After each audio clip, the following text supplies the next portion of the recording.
안녕하세요. 이번에는 2013년도 3회차 소방 원론 과목에 대해서 풀이를 해보겠습니다. 1번 문제를 보면 기온이 20도씨인 실내에서 인하점이 70도씨인 가연성 액체 표면에 성냥불을 한 개 던지면 어떻게 되는가?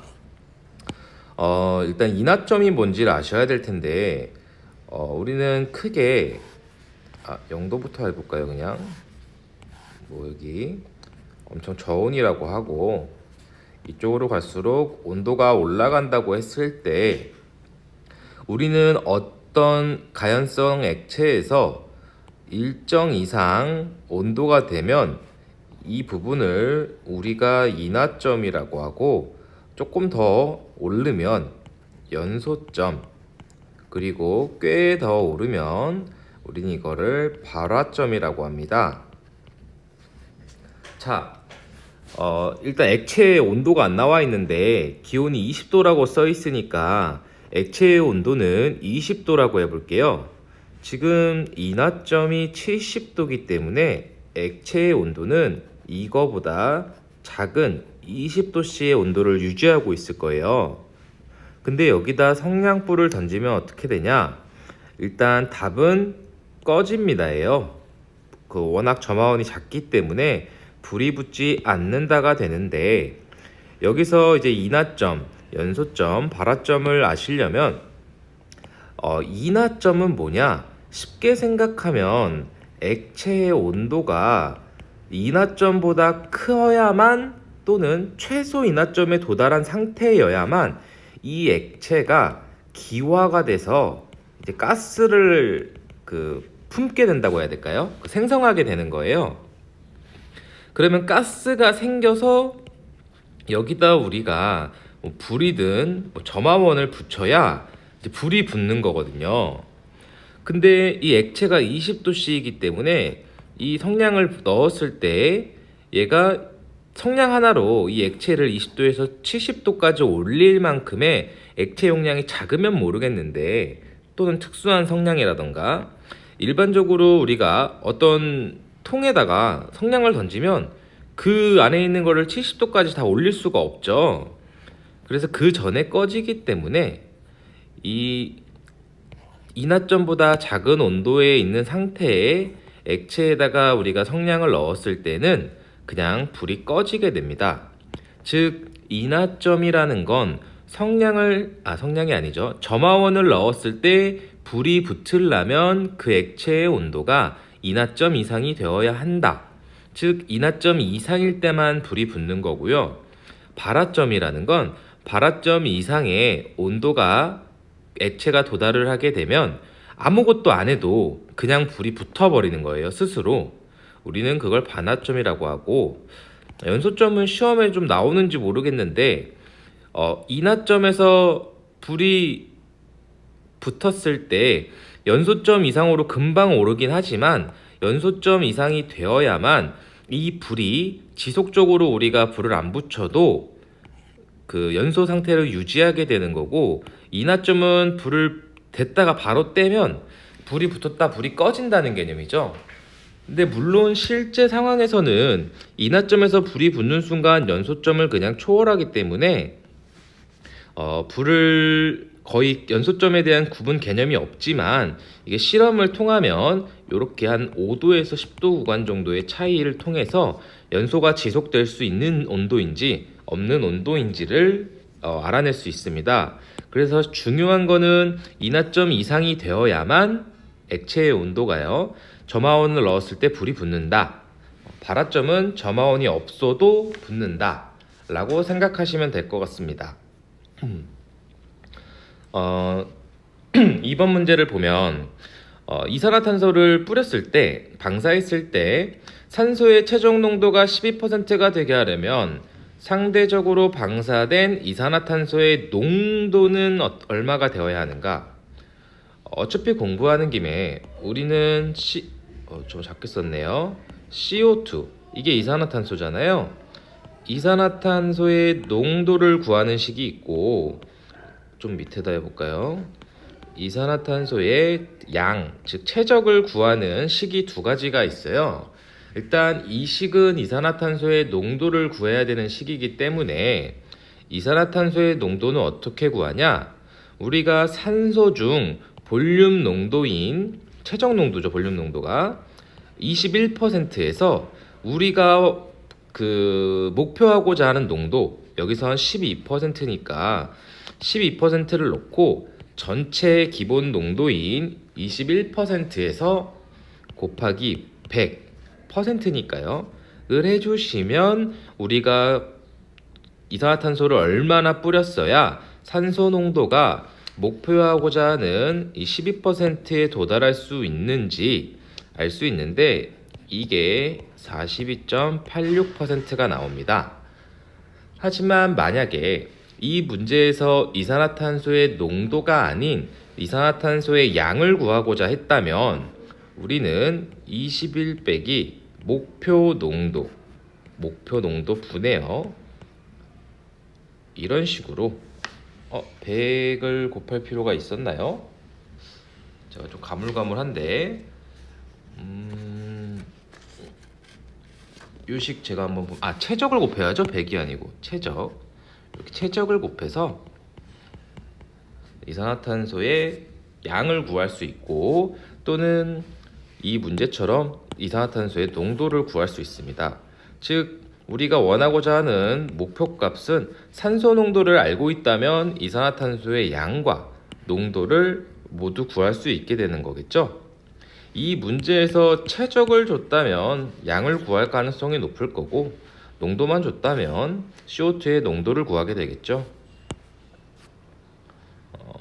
그리고 3번 건물 내부의 화재 시 발생한 연기의 농도와 가시거리의 관계를 나타낸 것으로 틀린 것은 우리가 감광계수라는 것과 가시거리라는 게 있는데요. 혹시 모르실까봐 쉽게 생각하면 가시거리는 사람의 눈으로 볼 수 있는 거리를 말해요. 볼 수 있는 거리라고 하기에 좀 그렇긴 한데 약간 엄청나게 정확한 근거가 아니고 눈으로 보다 보니까 주관적인 값이 되겠죠. 그리고 감광계수라는 건 말 그대로 광하는 계수다. 빛을 얼마나 감소시키는지에 대한 계수가 되는데 즉 연기 농도가 높을수록 빛을 많이 차단할 거니까 우리가 감광계수가 커지게 되겠죠. 그럼 이거를 가지고 우리가 구현을 할 수 있는 게 우리가 감광계수가 크다면 가시거리는 작아질 거예요. 그쵸? 농도가 많으니까 잘 안 보일 거 아니에요.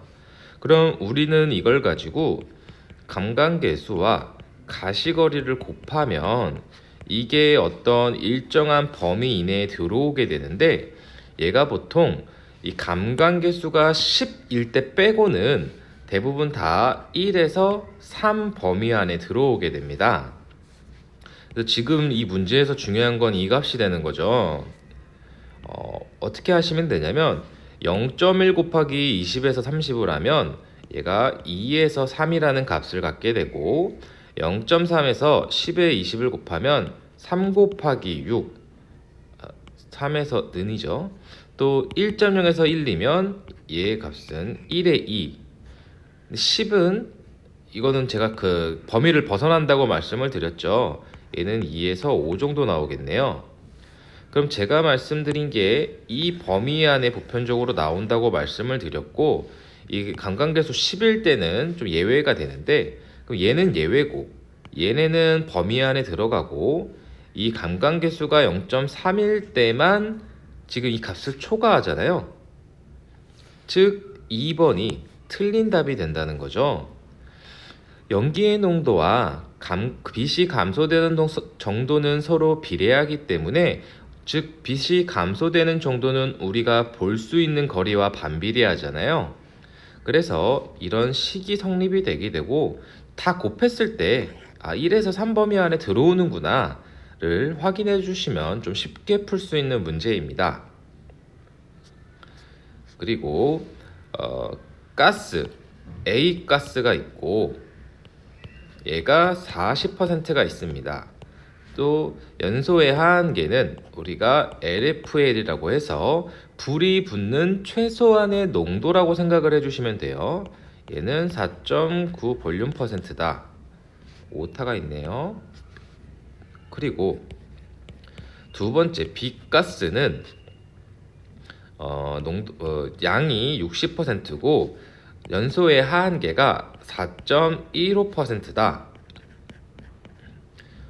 물론 이 문제는 이제 우리가 가스를 두 개를 섞어 놨을 때에는 연소 하한계가 얼마나 되는가 라는 문제로서 우리가 르샤틀리에 식으로 풀어야 되는데 이걸로 그냥 풀 필요가 없고 40%의 가스, 이 40과 60 합치면 지금 1이 되잖아요.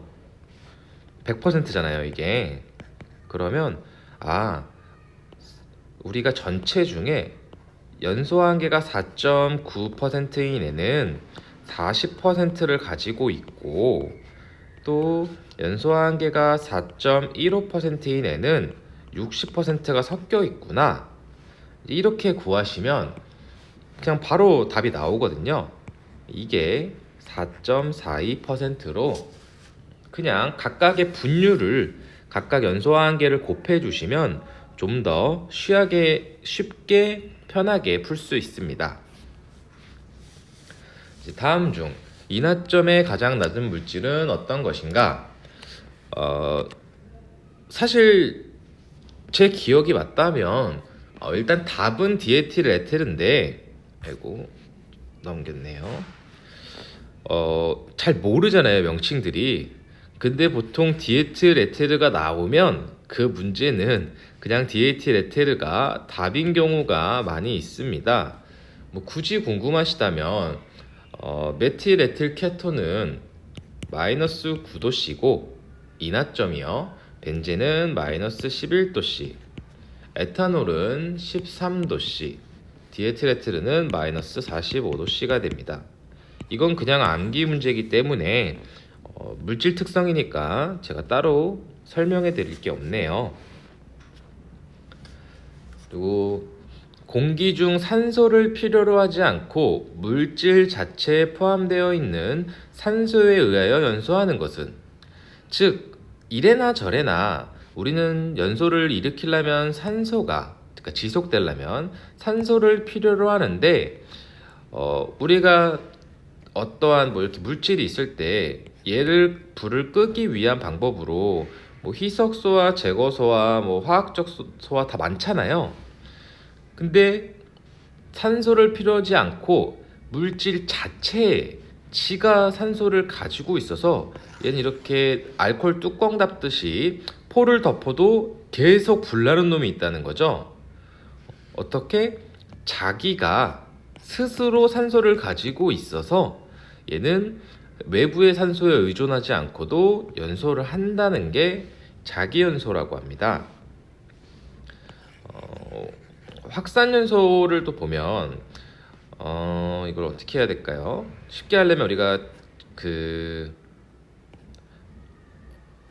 어떤 냄새가 나는 물질이 있다고 해볼게요. 우리가 이 물질을 어떤 실 안에 두게 되면 이 냄새가 이 실에 가득 차게 되잖아요. 그게 이유가 다양하겠지만 이 물질 자체의 농도가 매우 높기 때문에 이 농도가 이렇게 자동으로 농도가 옅은 공기 중으로 퍼지게 돼요. 이 농도 차에 의해서 이동하는 걸 피계 법칙이라고 하는데, 확산연소라는 건 우리가 결국 불이 붙었을 때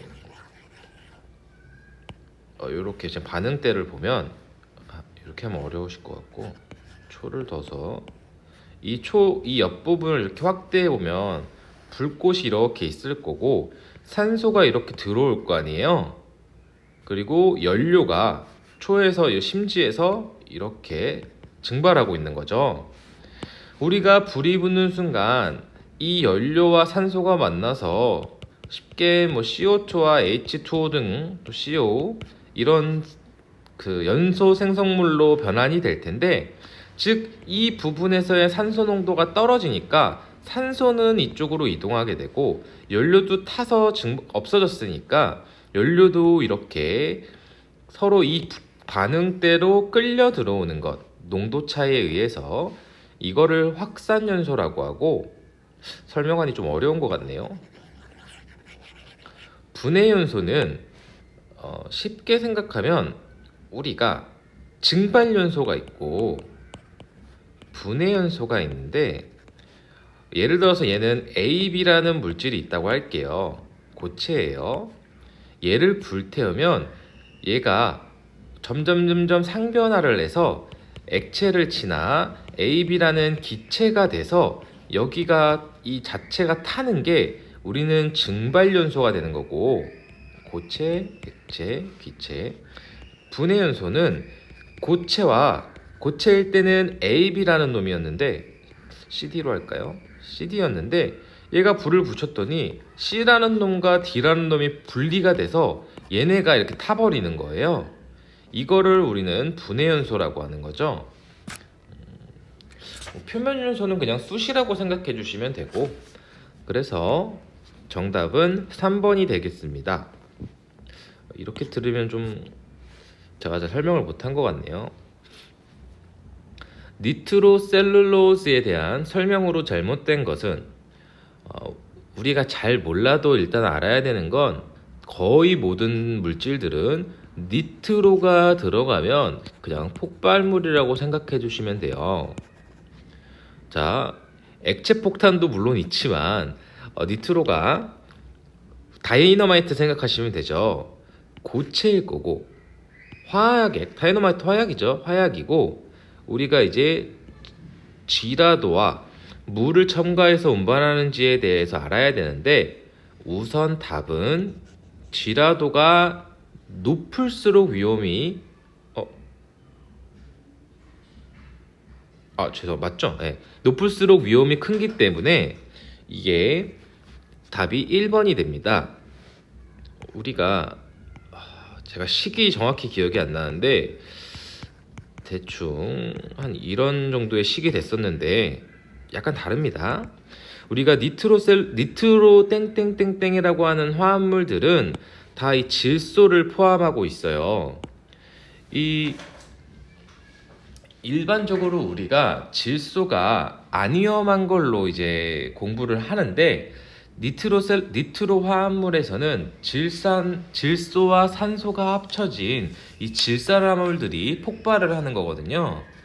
그래서 우리가 연소를 얘기할 때 우리는 산화 반응이라고 얘기를 하는데, 산화 반응, 제가 전 영상을 들으신 분들은 아시겠지만 산화 반응이라는 건 결국 산소화되는 반응이라고 말씀을 드렸어요. 즉 어떤 연료가 탄소와 수소의 화합물인 상태인데, 이걸 우리 탄화수소라고 하죠. 얘가 산소와 만나서 이렇게 각각 구성 연소 생성물들이 산소가 다 붙는 걸 산소화라고 하거든요.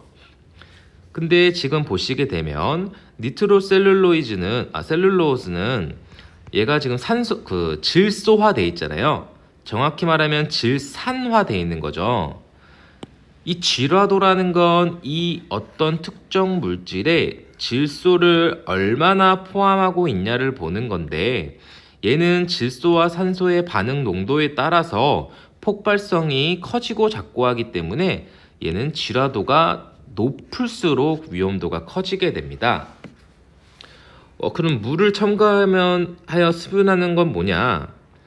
애초에 우리가 이 화학 물질 중에 니트로 애들은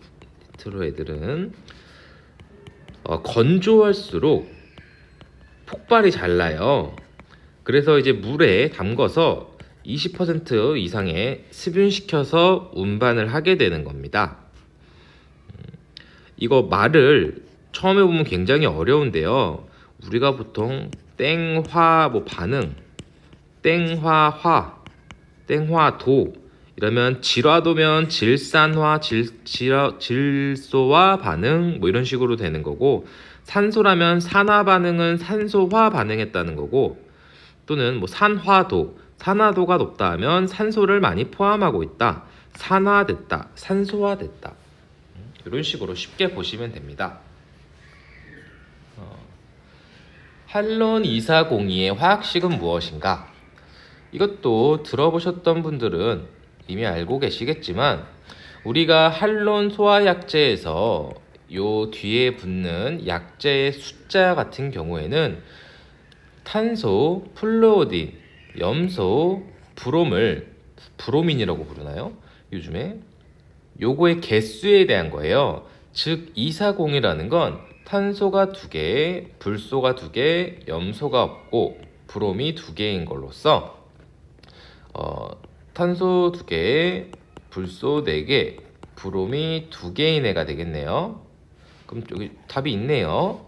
정답은 4번이 되겠습니다. 되게 자주 나오네요. 일반적인 화재에서 연소의 불꽃 온도가 1500도이었을 때의 연소의 불꽃 색상은 무슨 의미가 있는지 우리가 어두운 색에서 불꽃의 색깔에서요 밝은 색으로 갈수록 온도가 높고 온도가 낮다는 것을 알고 계실 거고, 밝은 색에서 시험에 나오는 것 중에 가장 밝은 색이 우리는 휘백색이 되고 이 최고 기준 값이 1500도가 되거든요. 그래서 가장 밝은, 가장 온도가 높은 불꽃의 색상은 휘백색이고 걔는 1500도 정도 되는구나 라고 이제 숙지를 좀 해주시면 되겠습니다. 자, 상온 10번 문제요. 상온 상압에서 액체의 물질은 무엇인가? 일단 고체는 아니겠죠. 그러니까 없겠죠. 고체면 약으로 쓸 수가 없잖아요. 물론 모래라던가 용어가 질산암소 용어 갑자기 기억이 안 나네요. 물론 그런 것들이 있긴 하지만 얘는 다 할론이니까요. 우리 이산화탄소, 공기 중에 이산화탄소 있죠? 상온 상압에서 기체잖아요. 얘는 당연히 아닐 거고. 자, 아까랑 똑같은 문제에 대한 팁인데요. 자, 아까 우리가 이 할론의 소화약제의 숫자는 탄소, 플로린, 염소, 브로민에 대한 순서에 대한 값이라고 말씀을 드렸어요. 그러면 여기 2번 문제 보기 3번, 4번을 그대로 써보면 1302, 1112, 2402죠. 이거는 절대적인 건 아니지만 우리가 몇 가지 조건으로 유추를 해볼 수 있는데요. 얘네를 다 더한 값이 얘네가요. 더한 게 클수록 액체 상태를 유지할 확률이 높아요. 우리는 분자량이 클수록 상온 상압하에서 고체로 가요. 기체에서부터. 물론 이 중간엔 액체가 들어가게 되겠죠. 기체일수록 분자량이 작을수록 상온 상태에서 기체 상태를 유지하려고 하는 그 성질을 많이 갖고 있고, 또 두 번째로는 이제 화학 결합에 대한 문제인데, 보통 탄소 수가 많은 게 액체일 가능성이 높거든요. 거의 90% 소방에서는 90% 이상일 거예요. 탄소가 클수록 분자량이 커져서 무거워지기 때문에 일반적으로 탄소 값이 크면 이 뒤에 값도 더 큰 경우가 훨씬 많아요. 얘네가 이제 이런 식으로 탄소 하나가 네 방향의 다리를 갔는데, 할 거면 끝까지 해야겠죠. 얘도 2번 보기를 보면 얘는 탄소가 1개가 있고 이렇게 다리 4개, F가 3개, 브롬이 하나가 달린 거예요.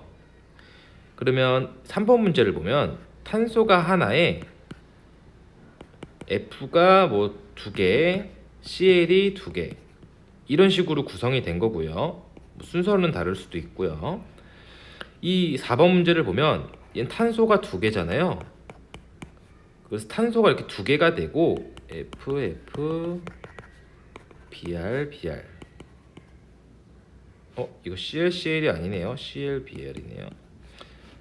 이런 식 딱 봐도 좀 덩어리가 크잖아요. 우리가 덩어리가 클수록 무거워서 액체 상태를 유지하려는 그 성향을 갖기 때문에 이 값이 큰 거를 고르시면 됩니다. 그러면 답이 4번이 되겠네요. 이렇게 봐주시면 되고, 자, 가연성의 기체나 액체, 고체에서 나오는 분해가스의 농도를 옅게하여 소화하는 방법은 무엇인가? 우리가 물감이 진하면 색을 옅게 하기 위해서 물을 타죠. 왜냐? 농도를 낮춰서 우리는 이거를 희석시키기 위하다고 하죠. 즉 일단 답은 바로 4번의 희석소화가 되겠습니다. 그래도 나온 용어들을 한 번씩 보자면, 냉각소화는 차갑게 온도를 낮춰서 불을 끄자는 건데, 가장 대표적으로 이제 그 물을 사용하는 설비가 되겠죠. 스프링클러라던가 주수하는 방법이 있을 거고, 제거소화라는 건 가스 자체를 치워버리는 건데, 사실 제거소화는 가스의 개념보다는 우리가 고체나 타고 있는 액체에서 위험물을 빼버린다던가 이런 방법이 있을 거고요. 부촉매가 가장 대표적인 소화 방법이 우리의 ABC 소화기가 되겠죠. 분말 소화기. 소화기가 화학 반응을 통해 부촉매 반응으로 불꽃을 억제하는 성능을 가지고 있습니다. 이렇게 봐주시면 되고, 12번 위험물 안전관리 법령상 위험물에 해당하지 않는 물질은 무엇인가? 이거는 생각을 안 해보셨으면 좀 어려울 수 있는데, 일단 답은 황산이 됩니다. 이것을 아시려면 우리가 위험물에 대해서 먼저 좀 아셔야 되는데요. 국내에서 위험물이라는 건 보통 인화성 물질을 갖던가, 그러니까 성질을 갖던가, 또는 발화성 성질을 갖는 물질들을 말해요. 즉 위험물 안전관리법령상의 위험물은 불이 붙는데 위험한 애들을 위험물이라고 칭하고 있다는 거죠.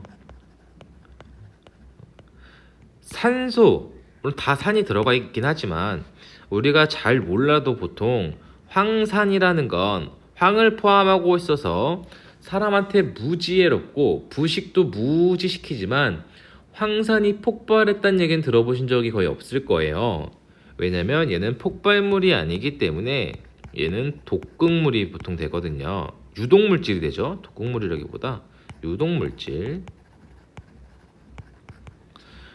그리고 질산은 아까 니트로 할 때 제가 질소와 산소가 붙어 있으면, 그러니까 니트로에 꼭 붙어 있다 그랬죠. 그래서 얘는 폭발물이고, 과염소산, 과산화수소는 인류 아니면 육류에 있는 과산이잖아요. 그래서 이게 산화성 액체 아니면 고체가 되겠죠. 그래서 정답은 3번이 되겠습니다.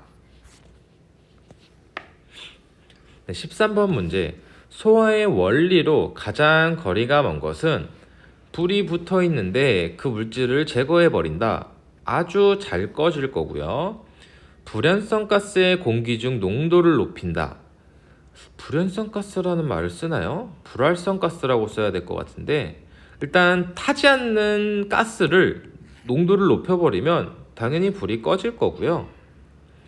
아까 바로 전전 문제인가요? 냉각 소화를 해버린다는 거잖아요. 타고 있는 애를 차갑게 만들어버리면 당연히 불이 꺼질 거고, 산소 공급을 원활히 하면 불이 더 크게 나겠죠.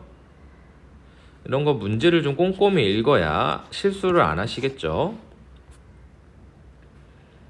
14번 다음 중 화재 하중을 나타내는 단위는 무엇인가? 일단 우리가 몰라도 하중이니까 킬로그램이 될 거예요. 이거라고 생각을 하실 수도 있겠네요. 이렇게 그럼 안 하고 우리가 화재 하중이 뭔지부터 살펴보겠습니다. 우리가 어떠한 실이 있었다고 볼게요. 그러면 여기에는 뭐 학교라고 해볼까요? 책상도 이렇게 있을 거고요. 제가 그림을 잘 못 그리는데 이렇게 뭐 의자도 있고 이런 뭐 어떤 짐이 이렇게 또 박스도 이렇게 쌓여 있고 있다고 해볼게요. 그러면 화재하중이라는 건 이 어떠한 공간에서 화재가 발생했을 때 가연물의 양이 얼마나 되냐라는 거예요. 가연물 양은 얼마인가? 그런데 우리가 이 가연물의 양이라는 건 예를 들어서 얘는 뭐 철로 된 100kg짜리 책상이고 이 의자는 잘 타는 게 뭐 있을까요? 스티로폼이라고 옷이라고 해볼게요. 플라스틱 의자이다. 의자 뭐 50kg이다. 그럼 얘네의 하중은 누가 불났을 때 더 불이 크게 나는지 재질이 달라버리면 이걸 값으로 합산할 수가 없다는 거죠. 그래서 우리는 얘를 태웠을 때의 열량 Q1, 얘를 태웠을 때의 열량 Q2를 봐서 우리가 이것들의 값을 나무를 불태웠을 때 값으로 환산을 한다는 거죠. 그래서 여기 있는 가연물이 전체가 다 탔을 때 예를 들어서 뭐 1만 킬로칼로리다. 근데 나무는 1kg에 4,500킬로칼로리 값을 뿜거든요. 이런 식으로 환산을 해서 여기 이 실 면적에 그러니까 이 실 가연물이 있는 총 면적이 있을 거잖아요.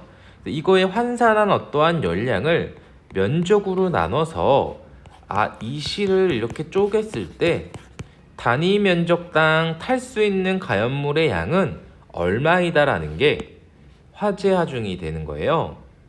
즉 단위 면적당 나무로 환산했을 때 발생하는 발열량이라는 거죠. 여기가 만약에 20kg per 제곱미터면 이거는 1제곱미터당 나무 20kg을 가연물을 가지고 있는 화재 하중을 가진 공간입니다. 또는 건축물입니다. 이런 식으로 평가가 가능하다는 거죠. 그래서 정확히 기억을 못 하시더라도 이런 단위 면적의 나무의 무게이구나 라고 숙지를 좀 해주시면 좋을 것 같습니다. 15번 표면 온도가 350도씨인 전기 히터의 표면 온도를 750도씨로 상승시킬 경우 복사 에너지는 처음보다 약 몇 배로 상승되는가? 이건 이제 너무 많이 나와가지고 제가 이제 풀기도 시큰둥한데 항상 주의하셔야 될 건 어떠한 온도를 가지고 계산을 할 때는 전부 다 절대 온도로 환산을 해주셔야 되고 복사 온도는 우리가 결국 절대 온도의 4승에 비례하니까 350도에서 750도씨로 올릴 때, 즉 켈빈 온도 몇인가요? 623 켈빈에서 1023 켈빈으로 옮길 때 상승할 때 발사되는 방출되는 복사 에너지는 제가 계산을 해놨었는데 4번이네요. 7.27배가 되겠네요. 4승 주의해 주시고요. 그 다음은 16번 문제네요.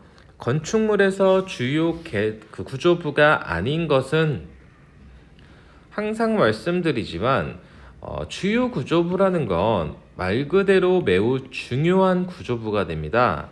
즉 우리가 저 같은 경우엔 쉽게 이게 무너지면 붕괴하면 사람이 심각하게 곤란하다던가 다친다는 거죠. 죽는다는 거.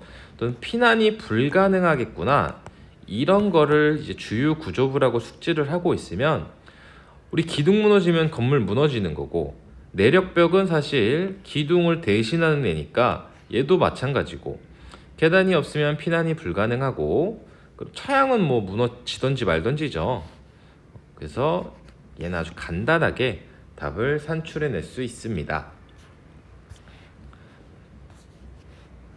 그 다음에 17번, 다음 중 인화성 물질이 아닌 것은, 이번 회차는 약간 함정이 있는데, 우리가 질소라는 건 거의 다 불을 끄기 위한 가스 중에 소화가스죠.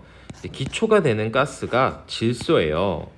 근데 아까 문제에서 니트로는 그 산소와 질소의 화합물로 이루어져 있었는데요.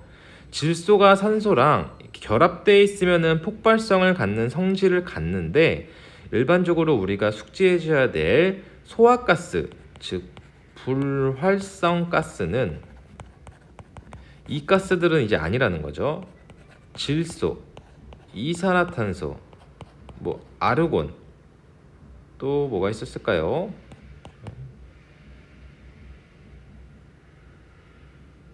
거의 이 정도만 아셔도 문제가 없네요.